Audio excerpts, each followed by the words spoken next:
सो हम क्लास चालू होने से पहले प्रार्थना करेंगे गुरु परंपरा को और भगवान से।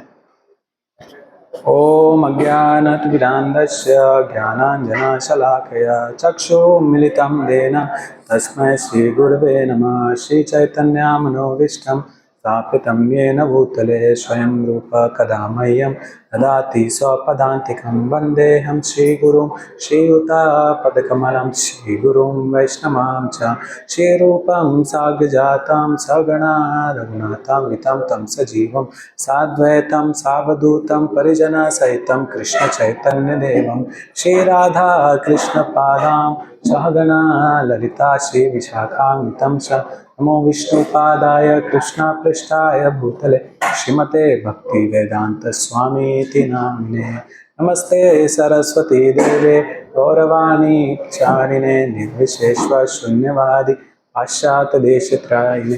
जय श्री कृष्ण चैतन्य प्रभु नित्यानंद श्री अद्वैत गदाधर शिवासादि गौर भक्त वृंद।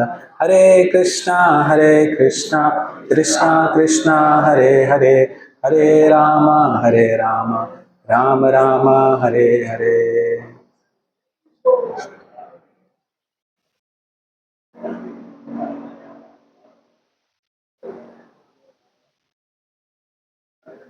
तो आज का जो टॉपिक है, मनुष्य ये जो जन्म मिला है ये कितना दुर्लभ है, कितना रेयर है, इसके बारे में हम डिस्कस करेंगे। तो पहले मैं आपसे ये पूछना चाहता हूँ कि अगर आपसे कोई आपका आइडेंटिटी पूछता है कि आप कौन हैं, तो आप क्या जवाब देते हैं? आप क्या जवाब देंगे? अपना नाम। मगर नाम तो सबका है। तो जब हम स्कॉन में आते हैं पहली बार, तो हमें बताया जाता है कि हमारी जो रियल आइडेंटिटी क्या है।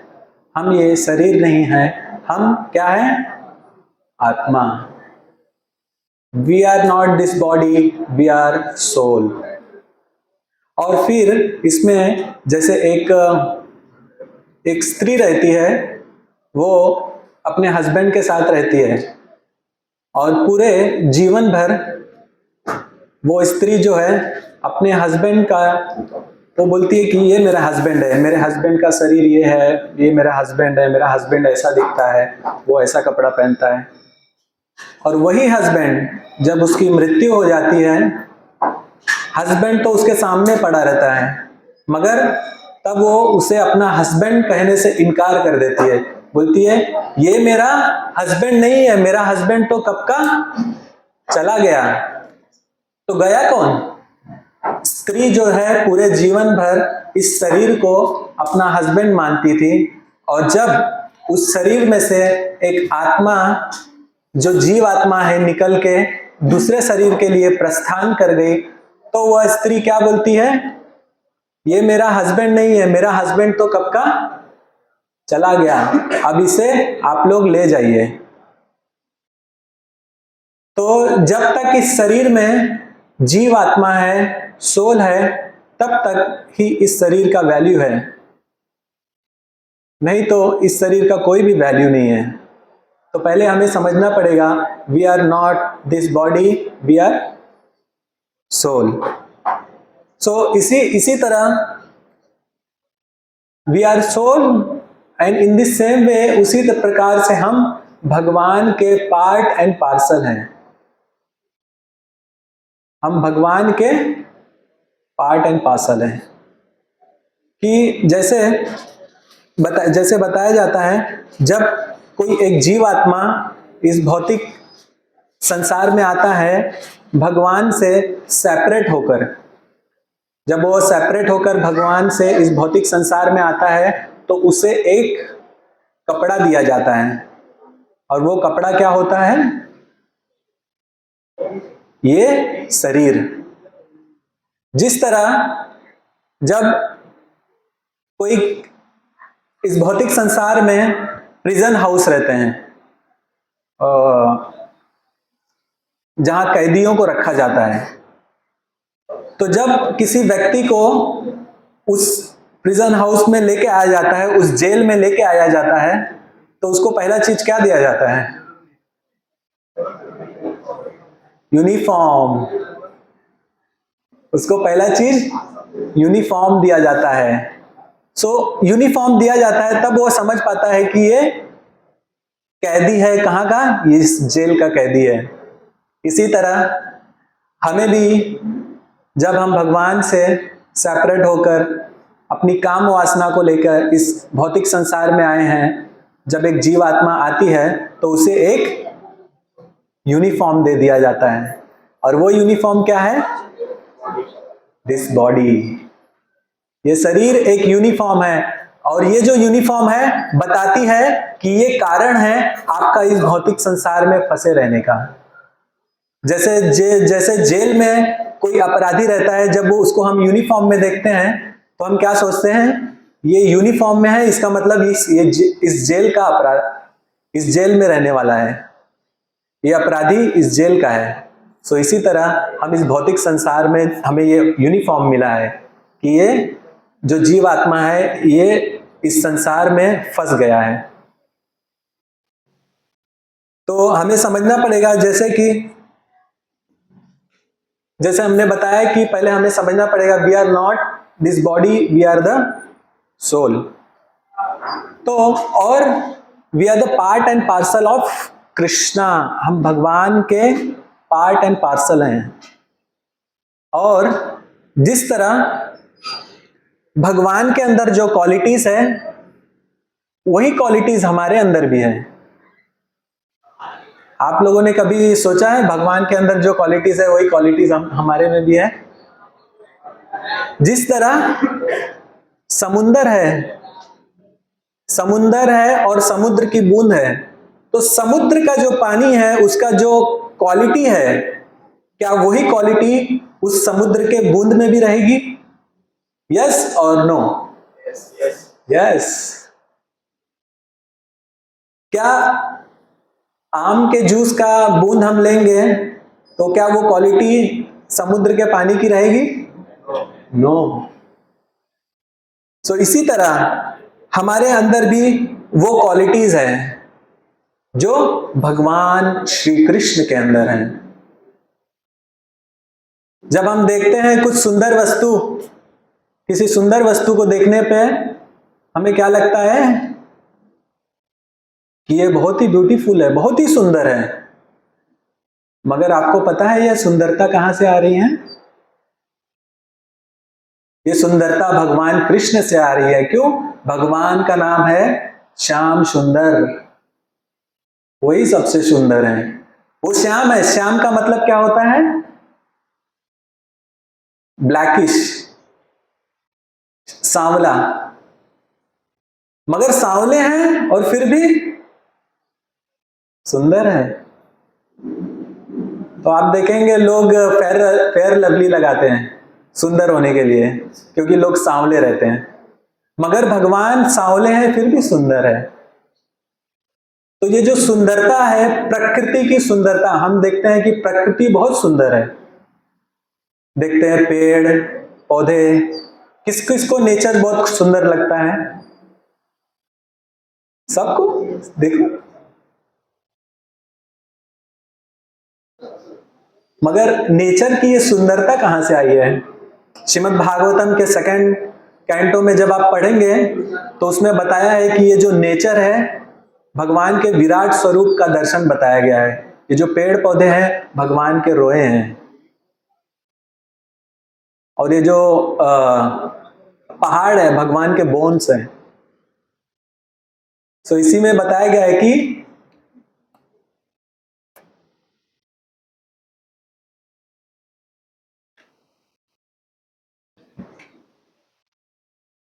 जो भी सुंदरता हम देख रहे हैं, हम सुंदर। एक बार क्या हुआ कि भगवान द्वारिका में अपने महल के अंदर से जा रहे थे, और वो देखे उनके महल में जो महल के खंभे हैं वो बहुत ही ज्वेलरीज उसमें लगे हैं, और उसमें आपका फेस दिख जाएगा। तो भगवान जा रहे थे, भगवान ने शॉक हो गए जब उस खंबे में देखे और बोले कि ये लड़का कौन है, इतना सुंदर लड़का। तो भगवान भी अपनी सुंदरता को पहचान नहीं पाए कि वो कितने सुंदर है। सो इसी तरह जो भी हम देखते हैं कि इस संसार में स्ट्रांगनेस, कोई ताकतवर व्यक्ति है, ताकत कहां से आ रही है उसकी? उस ताकतवर व्यक्ति की ताकत का, what is the source of the strength? जो उसकी ताकत का सोर्स क्या है? भगवान, भगवान कृष्ण। कैसे? भगवान कृष्ण ने 7 साल की उम्र में गोवर्धन पर्वत को उठा लिया था, और वो भी एक हाथ से नहीं, छोटी उंगली से।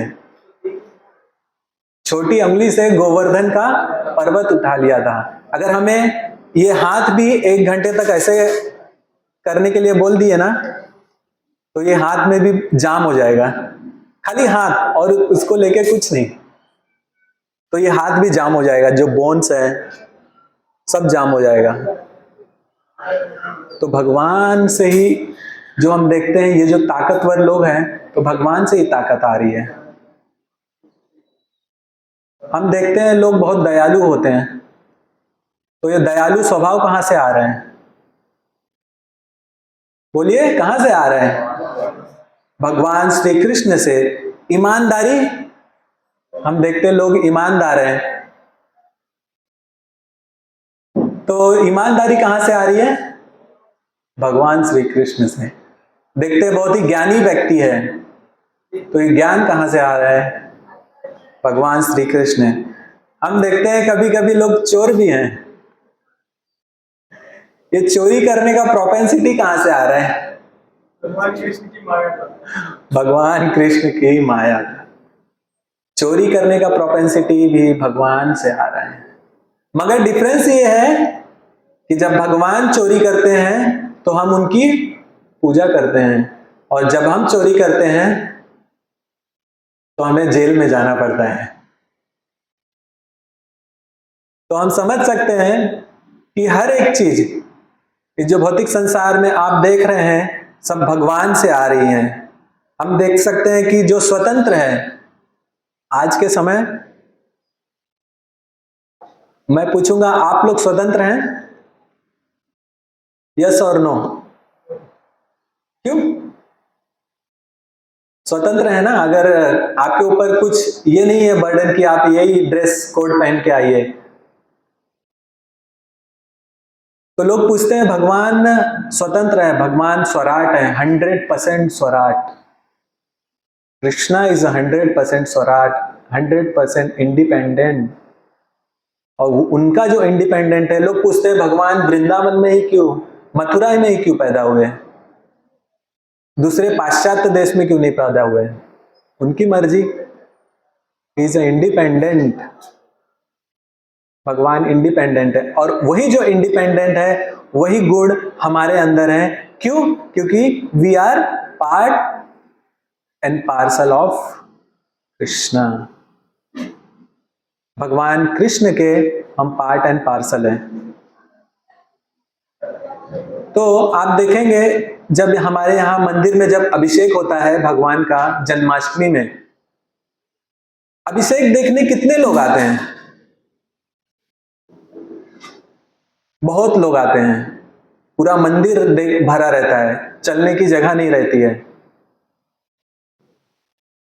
तो क्या अगर किसी व्यक्ति को आप लोग में से उसका अभिषेक कराया जाए तो क्या लोग आएंगे देखने? नहीं। और अभिषेक भगवान का हो रहा है, प्रसन्न हम हो रहे हैं भगवान को देख के।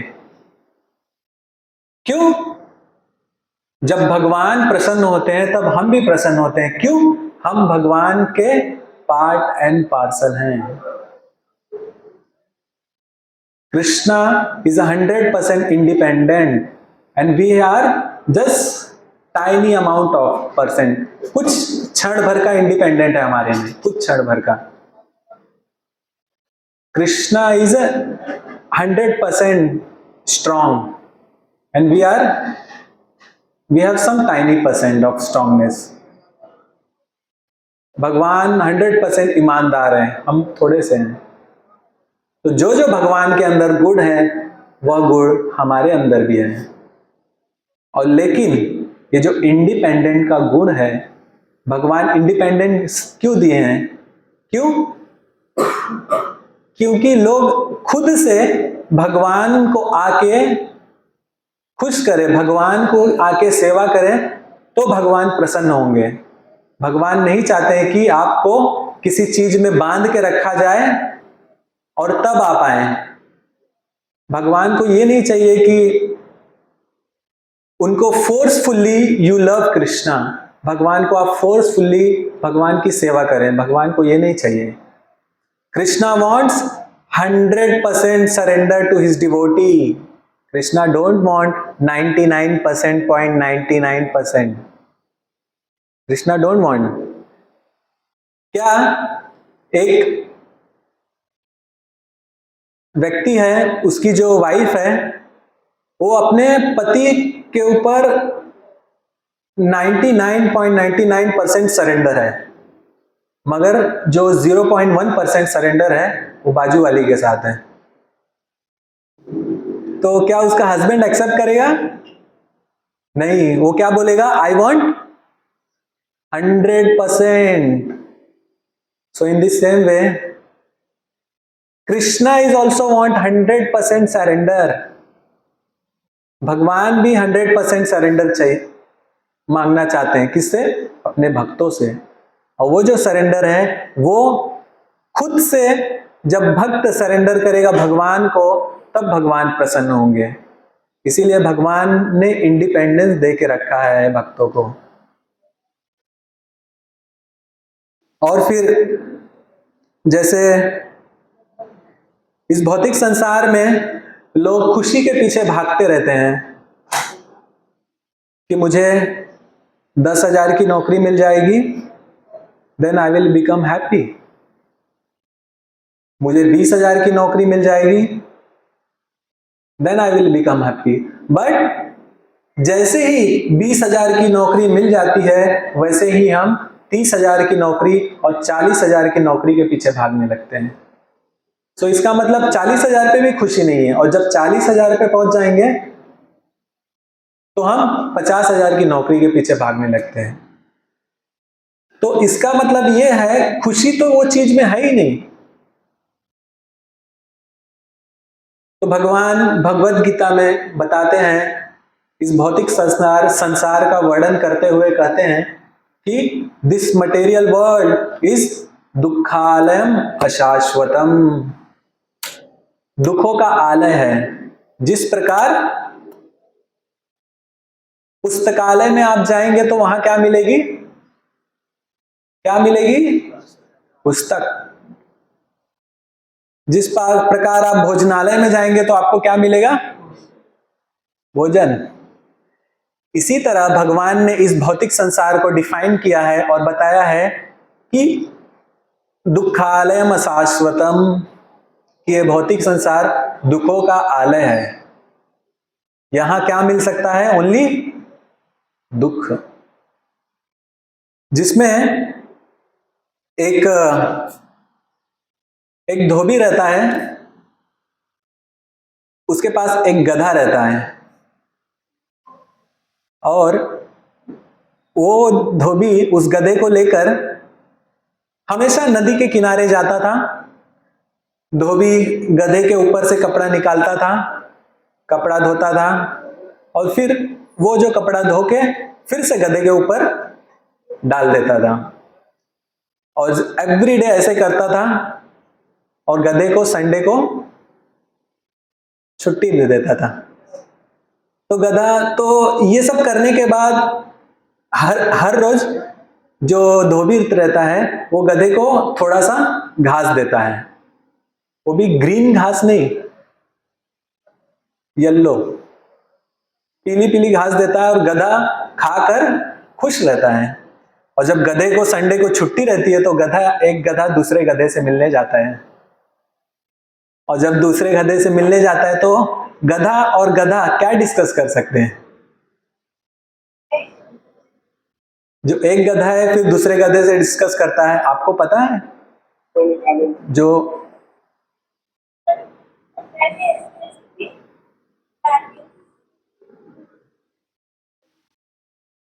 हरे कृष्णा, आकाश मिश्रा प्रभु आप म्यूट कर लीजिए।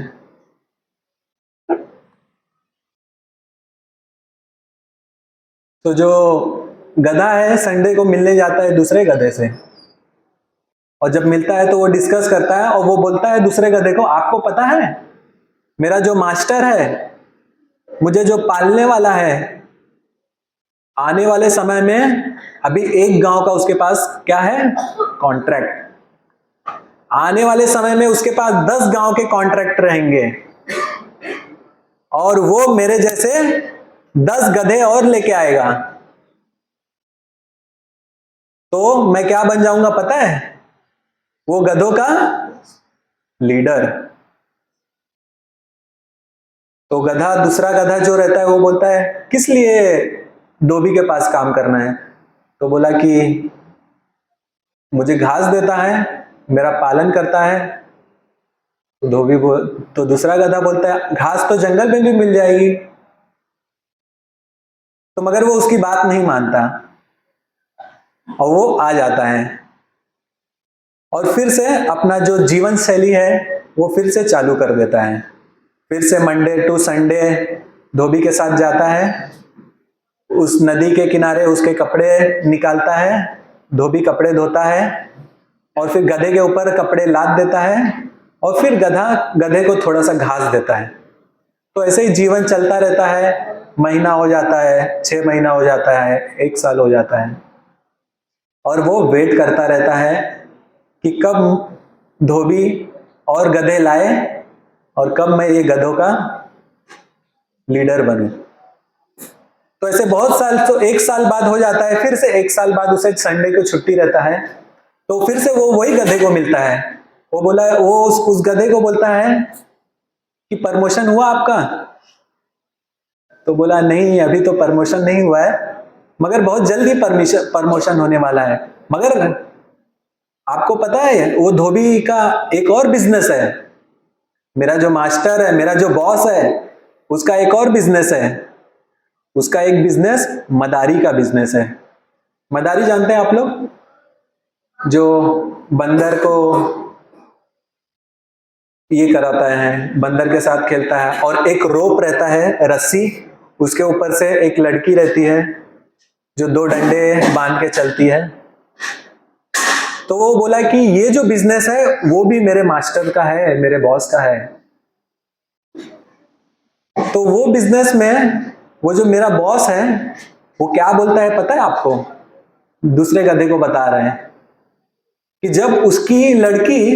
जब वो लड़की ऊपर चढ़ी रहती है रोप पे, तो फिर ये जो मदारी है वो बोलता है, बिटिया गिरना मत, गिरना मत, अगर तू गिरेगी तो मैं तेरी शादी इस गधे से कराऊंगा। तो मुझे बहुत अच्छा लगता है, गधा बोलता है, और मैं उसका ही वेट कर रहा हूं कि कब ये लड़की गिरे और कब ये मदारी, कब ये जो मेरा मास्टर है, मेरा बॉस है, वो मुझे मेरी इससे शादी करा दे। ना तो उसकी शादी होती है, ना तो वो लीडर बनता है, वह ऐसे ही उसकी जीवन कट जाता है और अंत में उसकी मृत्यु आ जाती है। ये कहानी किसकी है? ये कहानी किसकी है? गधे की नहीं, ये कहानी हमारी है कि ये जो मनुष्य जीवन मिला है इसका उपयोग ना करके हम व्यर्थ के कार्यों में इसे लगाए जा रहे हैं और अपने ख्याली पुलाव पकाए जा रहे हैं कि मैं ये कर लूंगा, now I will become leader, now I will become executive, now I will become chief, then CEO, पूरा जन्म निकल जाता है। ये जो बहुत ही दुर्लभ मनुष्य जन्म मिला है, ये ऐसे ही निकल जाता है इसके पीछे भागते भागते, और अंत में कुछ नहीं मिलता, और अंत में क्या आ जाती है? मृत्यु। भगवान बोलते हैं भगवद गीता में, मृत्यु सर्वस्य हरश्च अहम। अगर आप मुझे सरेंडर नहीं करोगे, then I will come as a death. फिर अब किसको सरेंडर करोगे? जब मृत्यु आ जाएगी तो किसको सरेंडर करेंगे? फिर तो कोई बचेगा ही नहीं सरेंडर करने के लिए। इसी तरह हमें ये मनुष्य जीवन मिला है जो बहुत ही दुर्लभ है। 84 लाख योनियों के बाद घूमकर जब 84 लाख योनियों का साइकिल कंप्लीट होता है, तब ये मनुष्य जीवन मिलता है। और 84 लाखों में क्या आ गया? इंसेक्ट, कीड़े, प्राणी, जलचर, जो आकाश में रहते हैं वो चिड़िया, then human, trees is also species. एक जो स्पीशीज है वह पेड़ भी एक स्पीशीज है। तो फिर यही 84 लाख योनियों में घूमते घूमते फिर से वही होगा, फिर से मां के उदर में आना पड़ेगा, और फिर से 9 महीना रहना पड़ेगा, और फिर जन्म लेना पड़ेगा। और जब जन्म लेंगे तो बच्चा रोता है, लेकिन बच्चे के परिवार वाले हंसते हैं। वो बच्चा रोता क्यों है पता है आपको? श्रीमद् भागवतम में बताया गया है, जब जीवात्मा एक मदर के वूम में आती है तो उसे बहुत ही कष्ट होता है। जो मदर के वूम में बहुत सारे कीड़े उसे सताते हैं, और जब वो लात मारता है तो माता बहुत खुश होती है। मगर जब वो लात मारता है तो उसको जो अंदर परेशानी हो रही है, इसके वजह से वो लात मार रहा है। तो बच्चा जो होता है अंदर ही अंदर घुटता है और भगवान से प्रार्थना करता है, और भगवान से प्रार्थना करता है कि आप मुझे यहां से बाहर निकाल दीजिए, प्लीज आप मुझे यहां से बाहर निकाल दीजिए, और जब मैं बाहर आऊंगा तो पक्का है आपकी भक्ति करूंगा। मगर जैसे ही एक जीवात्मा बाहर आती है, वैसे ही भगवान की बनाई हुई ये जो भौतिक संसार की माया है, एक्सटर्नल एनर्जी में इंटैंगल्ड हो जाती है। भौतिक संसार के जो आसक्ति है उसमें फंस जाती है, और अपने रिश्ते इस संसार में बनाने लगती है। आप बताइए कि जब एक जीवात्मा एक शरीर मिलता है तो उसका रिश्ता बन जाता है, बट जब वही शरीर रिश्ता किससे है? जीवात्मा से है कि शरीर से? बॉडी से है ना रिश्ता, जीवात्मा से नहीं है। बॉडी तो वही रहता है ना। जब मृत्यु हो जाती है किसी व्यक्ति की तो उसका बॉडी वही है, बट जो घर वाले बोलते हैं ले जाओ इसे जल्दी, रिश्ता तो बना रहना चाहिए ना। तो इसीलिए ये जो मनुष्य जीवन है यह बहुत ही दुर्लभ है। मनुष्य जीवन तो दुर्लभ है ही, और उसमें से भी ये दुर्लभ है कि हमें भारत भूमि में जन्म मिला है। भारत भूमि ते मनुष्य जन्म जार, जन्म सार्थक करी करो करो उपकार। इस भारत भूमि में जन्म मिला है मनुष्य का, किस लिए मिला है? अपना जन्म सार्थक करने के लिए। और अपना जन्म जब हम सार्थक कर लेंगे तभी दूसरे के ऊपर उपकार करेंगे। हमारे आचार्यों ने ये एक फॉर्मूला दिया है कैसे ये मनुष्य जीवन को सफल बनाया जाए, तो हम आगे डिस्कस करेंगे। और जिसमें आप देखेंगे बड़े बड़े लोग आए हैं इस संसार में। मुगल आके चले गए, अलेक्जेंड्रा आके चला गया, बड़े बड़े हस्ती आके चले गए, कहां हैं अब वो लोग? कहीं होंगे किसी स्पीशीज में, किसी योनि में, या फिर आएंगे 84 लाख योनियों के बाद? इतने लोग आए और इतने लोग चले गए, और हम यहां अपना प्लान बना रहे हैं कि आई विल बिकम दिस, 50 साल की उम्र में इतना बैंक बैलेंस रहेगा, फिर इतना हम ये करेंगे, इतना एफडी रहेगा, इतना पीएफ रहेगा, दिस दैट। ये जो फाइनेंस से बैकग्राउंड से रहते हैं उन लोग तो और प्लान बनाते हैं। तो इतना प्लान बनाने के बाद फिर जब मृत्यु आती है तो क्या होता है कि वो प्लान भी नहीं काम करता, क्योंकि भगवान का प्लान कुछ और है। तो इसमें बताते हैं कि ये जो आत्मा है वो परमानेंट है, soul is permanent, but this material world is temporary. क्या कोई परमानेंट चीज इस टेम्परेरी वर्ल्ड में रह सकता है? परमानेंट चीज को रहने के लिए एक परमानेंट जगह चाहिए, क्योंकि टेम्परेरी जो वस्तु है वो तो हट जाएगी कुछ समय में, तो जो परमानेंट चीज है वो कहां जाएगा? सो इसीलिए ये जो सोल है ये परमानेंट है, और ये जो भौतिक संसार है ये टेम्परेरी है। बट तो परमानेंट क्या है? तो ये सोल को कहां जाना चाहिए? भगवान बोलते हैं भगवत गीता में कि जो मेरा धाम है वो परमानेंट धाम है, वहां ये लाइट की जरूरत नहीं होती है, वहां हमेशा प्रकाश रहता है, वहां किसी को भूख नहीं लगती है, सब हमेशा संतुष्ट रहते हैं, वहां किसी को प्यास नहीं लगती है, वहां धूप नहीं रहती है, वहां बारिश नहीं होती है, वहां ठंडी नहीं होती है। कितने लोग भगवत गीता पढ़े हैं? भगवान बोले, तो भगवान अपने धाम का डिस्क्रिप्शन करते हैं। श्रीमद् भागवतम में थर्ड कैंटो में बताया गया है भगवान के धाम का डिस्क्रिप्शन, कि भगवान का धाम कैसा है, नित्य धाम है।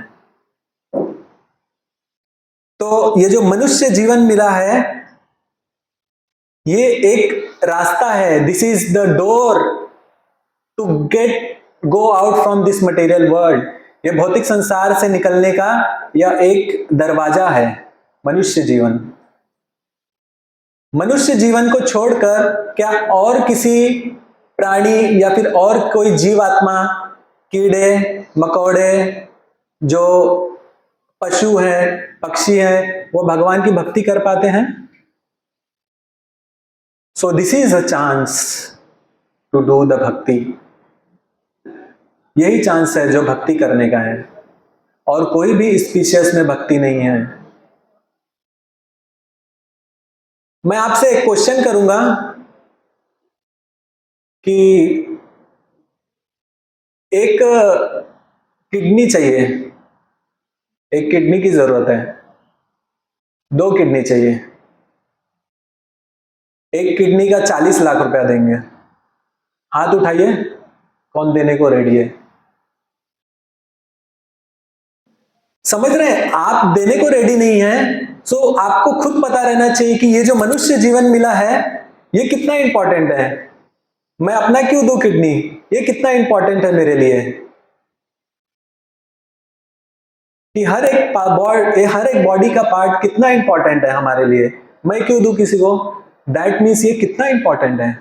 कभी आप सोचिए इस बारे में। कोई आपको बोलेगा 50 लाख ले लीजिए और 2 आंख दे दीजिए, कोई देगा? नहीं देगा, बोलेगा without eyes I am useless. तो आप समझो, वो तो 2 आंख मांग रहा है, बट ये पूरा शरीर है, ये शरीर कितने का होगा? इनफाइनाइट, उसका कुछ वैल्यू नहीं लगा सकते हम। कोई एक हाथ, कोई एक किडनी नहीं देने के लिए रेडी है, कोई एक आंख नहीं देने के लिए रेडी है, तो आप समझ सकते हैं इस शरीर का कीमत क्या है, इस बॉडी का कीमत क्या है। तो जब हम कोई कॉइन टॉस करते हैं तो व्हाट इज द प्रोबेबिलिटी कि हेड आएगा? It's 50% 1/2. When we toss the dice, what is the probability? It will come 6 number, 1/6. So एक बहुत बड़ा समुंदर है, उस पे एक वुडन लकड़ी का जो ये है वो तैर रहा है, और उसके अंदर एक गोला है, सर्कल किया गया है उसमें, और वो छेद है इतना बड़ा। और आप देखेंगे टर्टल, उसको 1 घंटे में 2 घंटे में समुद्र के ऊपर आना पड़ता है सांस लेने के लिए। Then again he go down, फिर से वो अंदर चले जाता है। Correct? So what is the probability इतने बड़े समुद्र में जो टर्टल है वो वुडन के अंदर से आएगा, उसके अंदर जाएगा और सांस लेगा? What is the probability? Very rare. Can you find any probability?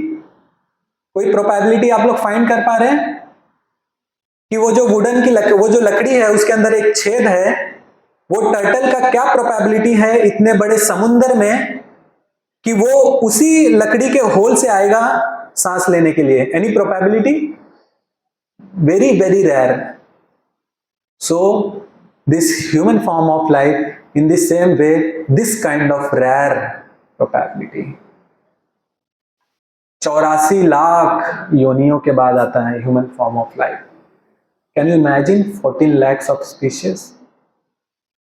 आप जितने भी चीज देखे रहेंगे, जितने भी जीव जंतु देखे रहेंगे, कीड़े मकोड़े, मच्छर, तिलचट्टे, पशु पक्षी, जितने भी पेड़ देखे रहेंगे, 84 लाख में योनिया में आती है वो। आप इमेजिन कर सकते हैं कि हम 1000 साल के लिए पेड़ बन के खड़े हो गए तो इतनी बारिश, इतना धूप, इतनी ठंडी, इट्स अनइमेजिनेबल। कोई इमेजिन नहीं कर सकता कि जो ये ह्यूमन फॉर्म ऑफ लाइफ मिला है, this is very very rare. इसकी कोई प्रोबेबिलिटी नहीं है। इसमें भगवान भगवत गीता में बोलते हैं, मनुष्य नाम सहस्त्रेषु कश्चित् दत्ति सिद्धये। लाखों मनुष्य नाम सहस्त्रेषु, हजारों मनुष्य में से कोई एक विरला ही होता है, कोई एक दुर्लभ ही होता है जो इस मनुष्य जीवन का उपयोग कर पाता है, इस मनुष्य जीवन का लक्ष्य प्राप्त कर पाता है। तो भगवान भी ऐसा हमें बताने का प्रयास कर रहे हैं कि ये जो मनुष्य जीवन है वो कितना दुर्लभ है। मनुष्य नाम सहस्त्रेषु, हजारों लोगों में से एक जो विरला व्यक्ति रहता है वही इस मनुष्य जीवन का उपयोग कर पाता है। किसी जानवर के बारे में भगवान कुछ नहीं बताए कि हजारों जानवर में से एक, हजारों पक्षी में से एक, बताएं हजारों मनुष्यों में से एक। भगवान इस ह्यूमन फॉर्म ऑफ लाइफ को इतना इंपॉर्टेंस दे रहे हैं, तो हु वी आर, तो हमें भी समझना चाहिए जब भगवान इस बॉडी को इतना इंपॉर्टेंस दे रहे हैं तो हमारे लिए ये कितना इंपॉर्टेंट है ये बॉडी। और जिसपे इस भौतिक संसार में यहां कुछ भी अच्छा करने जाओ तो वो हमेशा बिगड़ जाता है। कुछ भी प्लान बनाओ तो वो प्लान हमेशा चौपट हो जाता है। बड़े बड़े राजा महाराजा क्या क्या प्लान बनाए थे, मगर एग्जीक्यूट करते करते उनकी मृत्यु आ गई। तो जब मृत्यु आ गई तो अब क्या प्लान बनाया? मृत्यु का तो प्लान ही नहीं बनाया, प्लान तो दूसरा कुछ बना रहा था। तो भौतिक संसार में हमें सिखाया जाता है आर्ट ऑफ लिविंग, ये जीवन को कैसे चलाएं। मगर ये जो इस्कॉन है प्रभुपाद जी ने हमें जो ये संस्था दी है कृष्ण भावनामृत, तो इसमें बताया जाता है आर्ट ऑफ डाइंग। हम अपनी मृत्यु को कैसे बनाएं। जीवन तो निकल जाएगा, बट व्हाट अबाउट डेथ। जीवन तो हमारा कैसे भी कट जाएगा, मगर जब मृत्यु आएगी तो क्या होगा।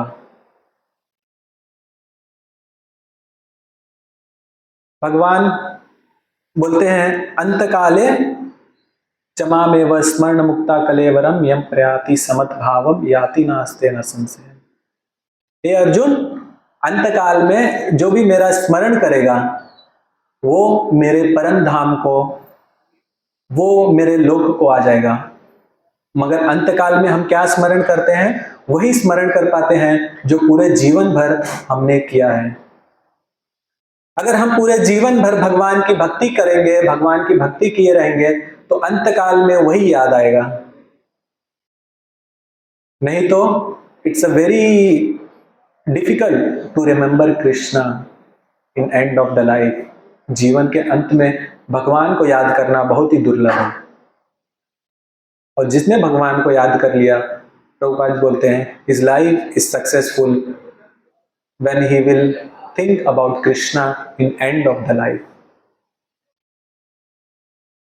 अब ऐसा ये नहीं है कि जैसे हम एग्जाम में मार्च में पेपर है तो फरवरी में पढ़ के पास हो जाते हैं, बट यहां ऐसा ये नहीं है आपको कुछ भी ऑप्शन कि अभी चलो, अभी तो मैं एज बहुत बाकी है मेरा और बहुत समय है, जब आऊंगा 50, आफ्टर 50 जब क्रॉस करूंगा then I will start bhakti, then I will start chanting.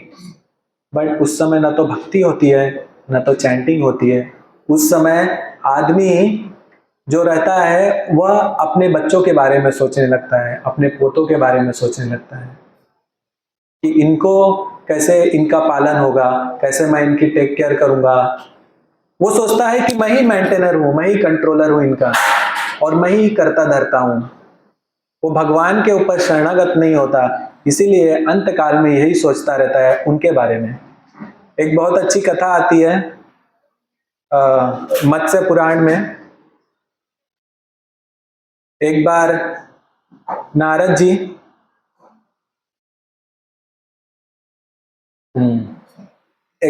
जी जाते रहते हैं और वो देखते हैं कि एक व्यक्ति को देखते हैं कि वो नीचे उसका घर है और उस घर में बोलते हैं कि ये इसको अपने धाम में लेके जाना चाहिए, इसको भगवान के धाम में ले जाना चाहिए। तो नारद मुनि आते हैं, उसको बोलते हैं कि आप चलिए भगवान के धाम में। तो बोलते हैं हाँ चलिए, रेडी हो जाता है और फिर कुछ देर आगे जाता है और फिर बोलता है नारद जी अभी तो मेरा एग्जाम है, बोर्ड की तैयारी कर रहा हूं, बोर्ड की तैयारी के बाद मैं आऊंगा। तो नारद जी है जो वैष्णव है, वो बहुत ही कृपालु है जो वैष्णव होते हैं। तो नारद जी बोले ठीक है, मैं आपके बोर्ड के बाद आऊंगा। तो नारद जी के आते आते उनके एग्जाम खत्म हो गए। अभी वो स्टडी जब जॉब पे लग गया तो फिर नारद जी आए उनके पास, फिर से उनको पूछे आप तो चलोगे भगवान के यहाँ। तो वो बोलता है हाँ चलिए, अब तो मेरा स्टडी भी हो गया। और जब थोड़ा दूर आगे जाता है बोलता है नारद जी अभी तो जस्ट पास आउट हुआ हूं, थोड़ा काम कर लूं, जॉब कर लूं, पैसा कमा लूं और उस पैसे से कुछ भोग कर लूं तो फिर आएंगे। मगर नारद जी वैष्णव है, वैष्णव कितने कृपालु है, वो बोले ठीक है फिर मैं बाद में आता हूं। और जब बाद में आते हैं नारद जी डोर नॉक करते हैं तो देखते हैं एक छोटा बच्चा दरवाजा खोलता है। उसको बोलते हैं कि वो व्यक्ति कहाँ गया। तो नारद जी बोलते हैं कि बच्चा बोलता है कौन सा व्यक्ति। तो नारद जी बोलते हैं वो फोटो जो लगा है, वो दीवार पे किसका फोटो लगा है ये। तो बोले कि अरे ये तो मेरे पिताजी हैं, वो तो कब के चले गए। वो तो कब के चले गए। तो नारद जी के पास इतनी दिव्य दृष्टि है, देखते हैं कि वह व्यक्ति कहाँ है। फिर पता चलता है कि वो उस व्यक्ति को एक चूहे की योनि मिली रहती है, एक चूहा बना रहता है। तो नारद जी उसके पास जाते हैं, बोलते हैं अब क्या हुआ, आप अभी इतना, आपको ह्यूमन फॉर्म ऑफ लाइफ मिला था, मनुष्य जन्म मिला था, उस जन्म में आपके पास चांस था भगवान के पास आने का, चांस था, और प्लस एड ऑन वैष्णवों का संग था, नारद मुनि का संग था, मगर फिर भी उस व्यक्ति ने उसका फायदा नहीं उठाया, और क्या हुआ, उसे चूहा बनना पड़ा। तो नारद मुनि बोलते हैं ठीक है अब तो चलोगे। तो फिर वो बोले कि ठीक है चलिए। और फिर जब जाने लगे तो फिर नारद मुनि, तो वो चूहा बोलता है नारद मुनि, ये मेरे बच्चे लोग ना ये खेत का अच्छे से ख्याल नहीं रख पाते हैं, तो मैं सोच रहा हूं कुछ समय तक जब तक उनके बच्चे हो जाएं तो मैं खेत का ख्याल रखता हूं। तो देखो कितना आसक्ति है एक जीवात्मा की, कितना अटैचमेंट है। श्रीमद् भागवतम में बताते हैं कि the attachment from the material world is cause of bondage in this world. जो भौतिक संसार के प्रति आसक्ति ही इस संसार में व्यक्ति को बांधने का कारण बनती है। अगर वही सेम आसक्ति जो इस भौतिक संसार के प्रति है, सेम आसक्ति गुरु और कृष्ण के लिए किया जाए, तो वही आसक्ति इस भौतिक संसार से बाहर निकालने के कारण बन सकती है।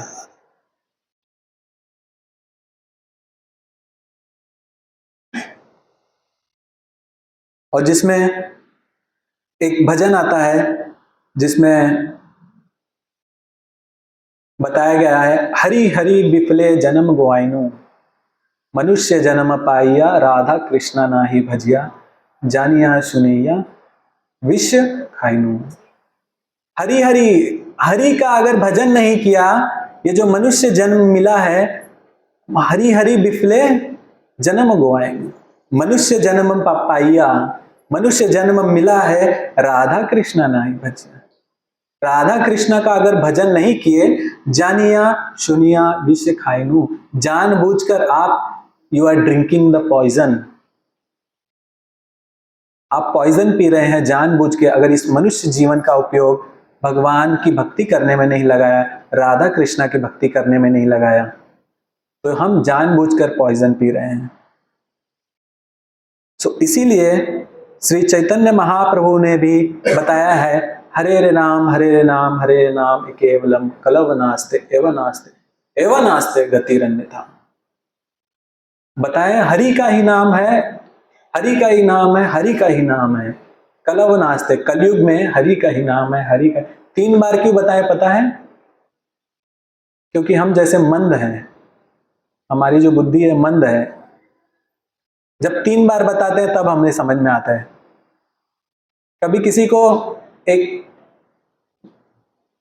पैराग्राफ है जो आंसर्स का, एक बार में याद हो जाता है, 2 बार पढ़ना पड़ता है, 3 बार पढ़ना पड़ता है, 4 बार पढ़ना पड़ता है, फिर जाके थोड़ा बहुत दिमाग में घुसता है। क्यों?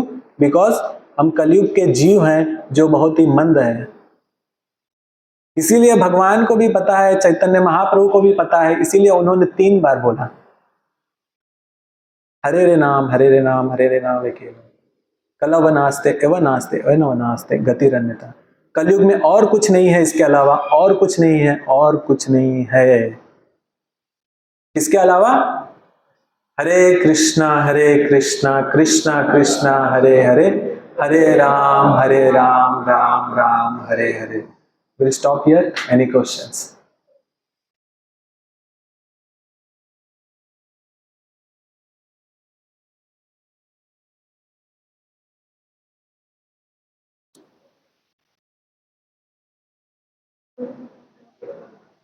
हरे कृष्णा। थैंक यू आप सभी लोगों का अटेंड करने के लिए ये क्लास। हरे कृष्ण।